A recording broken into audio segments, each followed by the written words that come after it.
Hello students, welcome to my channel Prashant Gaur classes.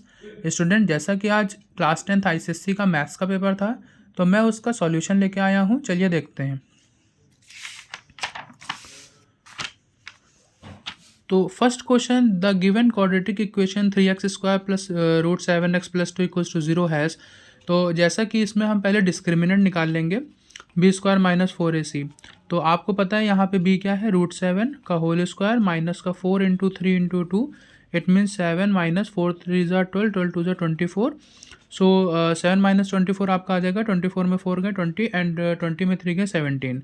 सो जैसा कि -17 जो आंसर आया वो हमारा लेस देन 0 है, और जब डिस्क्रिमिनेंट लेस देन 0 होता है तो आंसर हमारा आता है no real roots. Now second question, mister Anuj deposit rupees 500 per month for 18 month in a recurring deposit account at a certain rate. If he earns rupees 570 as in interest at the time of maturity, तो maturity value का जो formula होता है students, P into N plus I.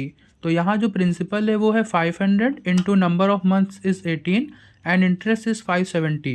So our right answer is option number A. Now which of the following cannot be probability of any event. बड़ा ही आसान सा question है। We know that probability must be between 0 and 1। सो आप देख सकते हैं ऑप्शन नंबर जो फर्स्ट है जिसका आंसर 1 पॉइंट समथिंग आएगा, सो इसका option number 1 is the right answer because 5/4 will not be the probability. Now, question number 4, equation of line passing through the origin and parallel to the line। तो first of all इससे हमें क्या करना होगा, हम इससे m निकाल लेंगे। तो 4y इक्वल्स टू -7 माइनस का 3x। सो हमारा जो m आएगा, तो यहाँ से फिर y इक्वल्स टू हो जाएगा माइनस का 7/4 minus 3/4x। So m will be -3/4। जो भी इक्वेशन हमारी वो पैरेलल है, इसका मतलब पैरेलल में m1 इक्वल्स टू m2 होगा। हमारी इक्वेशन जो होगी उसका भी स्लोप -3/4 होगा। सो इक्वेशन हमारी जो होगी y minus y1 equals to m in bracket x minus x1। So y1 and x1 will be 0 and 0। So 0 equals to -3/4 in bracket x minus 0. So 4y equals to -3x means 3x plus 4y equals to 0. It means option number D is the right answer. Now a square, जैसा कि मैंने paper के पहले ही इसका एक video डाला था कि कभी कभी बच्चे बेसिक गलती करते हैं। सो अब हम जब ए स्क्वायर निकालेंगे तो मल्टीप्लिकेशन करने के बाद option number C will be the right answer. फिर देन क्वेश्चन नंबर 6, तो आप इसमें देख सकते हैं हमें ए ई सी निकालना है, ये वाला एंगल। ये पूरा 120 दिया गया है, तो ये वाला हो जाएगा 60। 180 minus 120 mean 60 degree. Now this side and this side is equal, so angle opposite to this sides are also equal. तो ये वाला और ये वाला भी हो जाएगा 60-60। Now it is a cyclic quadrilateral A B C E, and you know the opposite angle का जो सम होता है साइक्लिक क्वाड्रिलेटरल में वो 180 होता है। So angle E will be 180 minus 60. It means angle E will be 120 degree. So our right answer will be option number D. Now question number 7, हमें निकालना the factor common to two polynomial x² minus 4 and x³ minus x² minus 4x plus 4। तो इसका जो right answer होगा option number D हो जाएगा, जिसमें आप देखेंगे कि x माइनस 2 को जब 0 करेंगे तो x की वैल्यू आएगी 2, और दोनों पॉलिनोमियल में जब हम वैल्यू रखेंगे 2 तो दोनों में आंसर हमारा 0 आएगा। नाउ क्वेश्चन नंबर 8, तो एक मैन है जो कि इन्वेस्ट करता है कंपनी में 12% डिविडेंड ऑन इट शेयर। अगर परसेंटेज रिटर्न उसका मिल रहा है 10%, तो शेयर क्या होगा। तो इसके लिए आपको एक फॉर्मूला आना चाहिए मार्केट वैल्यू का। मार्केट वैल्यू का फॉर्मूला होता है dividend into 100 upon return on investment. जितना भी इन्वेस्टमेंट पे हमें रिटर्न परसेंट मिलता है वो। तो यहाँ पे जो डिविडेंड है वो आपका 12 है, इंटू हो जाएगा 100, और रिटर्न में हमको मिल रहा है 10%। सो वो आ जाएगा 120, और एक्चुअल हम लोग फेस वैल्यू जब देखते हैं तो नॉर्मली ली जाती है 100। So here market value is greater than face value, और जब मार्केट वैल्यू फेस वैल्यू से बड़ी होती है तो जो आंसर होता है वो होता है अबव पार, यानी कि 8th का जो आंसर सही होगा वो होगा option number C.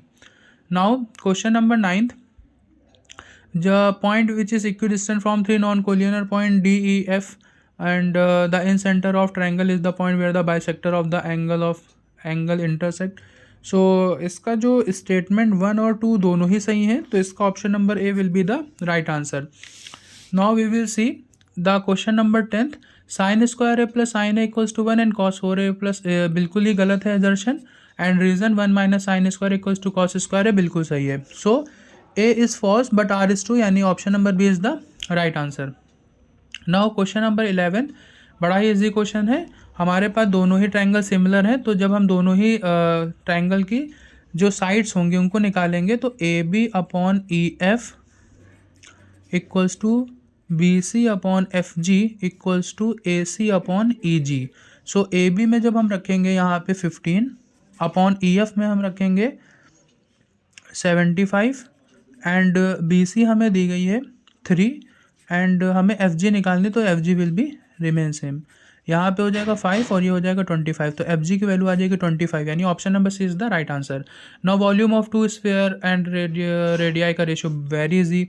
27/64 equals to 4/3 pi R cube and 4/3 pi r2 cube. 4/3 pi will be cancel out and r1 upon r2 equals to cube root 27/64, which is 3/4, means 3:4. Any option number 1 is the right answer of question number 12.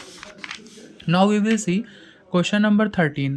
1375 इसका जब हम CGST दिया गया है 4%, तो जब हम 1375 का 4% निकालेंगे तो हमारे पास आ जाएगा ये 55. अब 55 स्टूडेंट्स कंफ्यूज करने के लिए इसने दे दिया, इसने कहा था CGST, हमें दिया है GST, यानी कि CGST प्लस SGST, जो कि दोनों ही इक्वल होंगे, यानी 55 इंटू 2 जब करेंगे तो option number B will be the right answer, means 110. Now question number 14, इसका जो राइट आंसर होगा स्टूडेंट्स वो हो जाएगा option number A. And question number 15, the mean of first and 9 natural number, तो 4.5 नहीं आएगा, इसका आएगा 5, यानी कि हमारा एजर्शन हो गया गलत. और रीज़न जो कि है फॉर्मूला बिल्कुल सही है, sum of all observation upon total number of observation. So इसका जो राइट आंसर होगा A is false but R is true, यानी option number B is the right answer of question number 15.